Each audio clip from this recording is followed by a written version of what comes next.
Huang Fu menghela nafas dan berkata, kali ini kami sangat beruntung. Dekat dengan Tian Kui dan Sekte Abadi Bela Diri Sejati, dan jauh dari Sekte Abadi Shen Xiao. Inilah mengapa Qin Yichen sangat bangga. Saat hasil undian keluar, Tian Kui dan True Martial dua Big Immortal Sect akan sangat bangga. Jika mereka dapat merampok manik-manik jiwa, tampaknya mereka memperlakukan Sekte Abadi Yuan Surgawi sebagai kesemek yang lembut. Sejujurnya, untuk 9 Sekte Abadi besar lainnya, orang yang paling bersedia untuk bersebelahan pasti adalah Sekte Abadi Yuan Surgawi. Sekte Abadi Yuan Surgawi memiliki bantalan 6, dan Sekte Abadi Shen Xiao adalah 1, tetapi keduanya jauh. Tapi Qin Yichen tersenyum. Orang-orang melihatnya sebagai kesemek yang lembut, dan mengapa dia tidak ingin berada di sampingnya. 9 Sekte Abadi besar lainnya adalah yang terlemah dari Tian Kui dan Bela Diri Sejati. Yang pertama merasa beruntung di sebelahnya.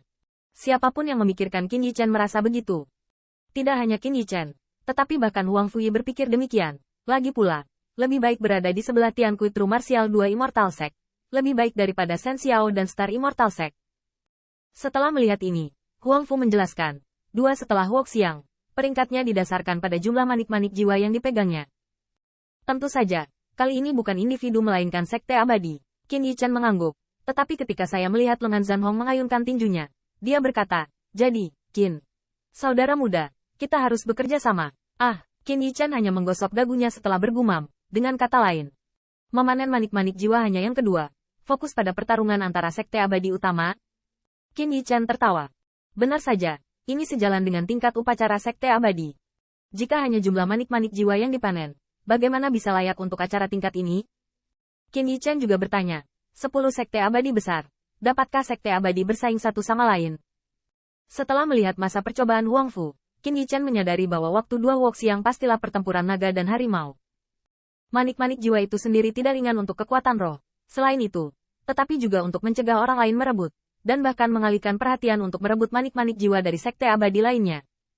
Tidak hanya itu, menurut Huang Fuyu, setelah manik-manik jiwa jatuh ke tanah, mereka akan menghilang, dan hasilnya tidak dihitung, yang akan menyebabkan Sekte Abadi utama saling mengganggu.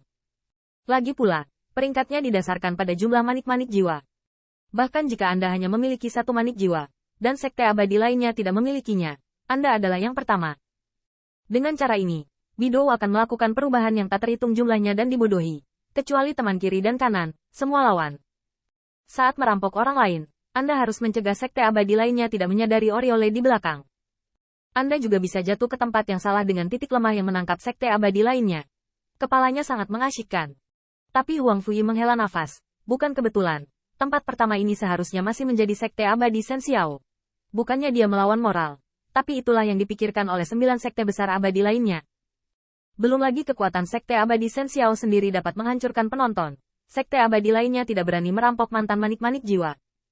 Hanya bercanda, bahkan jika Dewa Sekte Abadi Xiao tidak merebut mereka, siapa yang beruntung? Siapa yang malas untuk memprovokasi monster besar ini? Dalam hal ini, Qin Yichen juga tidak keberatan, karena bola jiwa jatuh pada kekuatan keseluruhan, dan dia melihat 2 rekan satu timnya, tidak jauh dari Sekte Abadi Shen Xiao. Qin Yichen harus mengakui bahwa dengan dirinya sendiri, dia tidak dapat menutup celah dengan Sekte Abadi Shen Xiao, dan bahkan perubahan tak terhitung yang tak terduga ini. Kecuali Sekte Abadi Shen Xiao, tidak ada yang memiliki kekuatan pribadi yang kuat dan pasti akan memenangkan peringkat. Huang Fu berkata, pendaratan manik-manik jiwa tidak memiliki aturan untuk diikuti. Dalam hal ini, Sekte Abadi Shen Xiao tidak mau repot-repot bermain trik. Dan ketika kamu berdiri di posisi 10 besar, kamu mungkin jatuh dari atas kepalamu. Atau kamu mungkin mendarat di tengah platform batu, tetapi secara keseluruhan.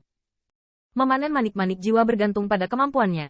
Qin Yichen mengangguk, kekuatannya tidak cukup, apalagi mengambil manik-manik jiwa di kerumunan alchemy Dao Heaven's Chosen. Bahkan jika itu benar-benar ada di tangannya, dia tidak bisa menahannya.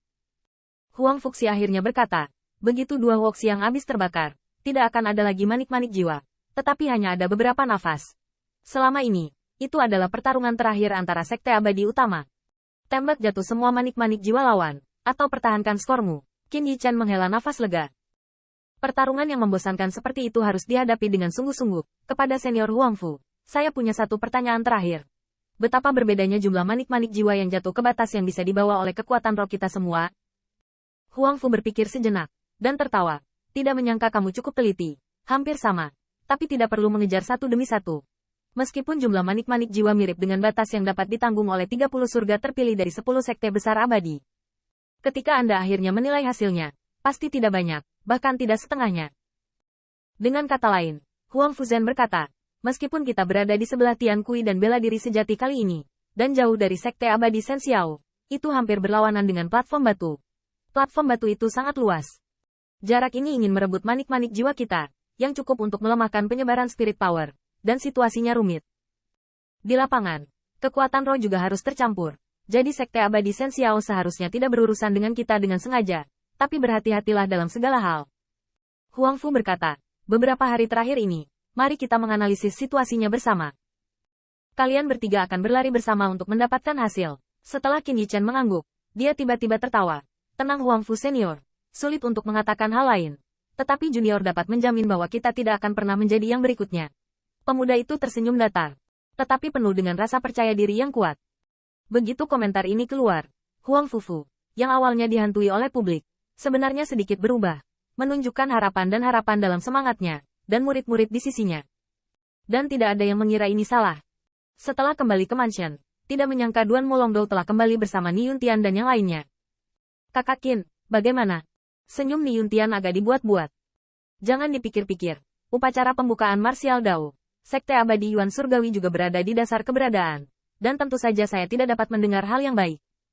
Namun, dibandingkan dengan Alchemy Dao, Martial Dao berada di bawah, setidaknya tidak di mata semua orang.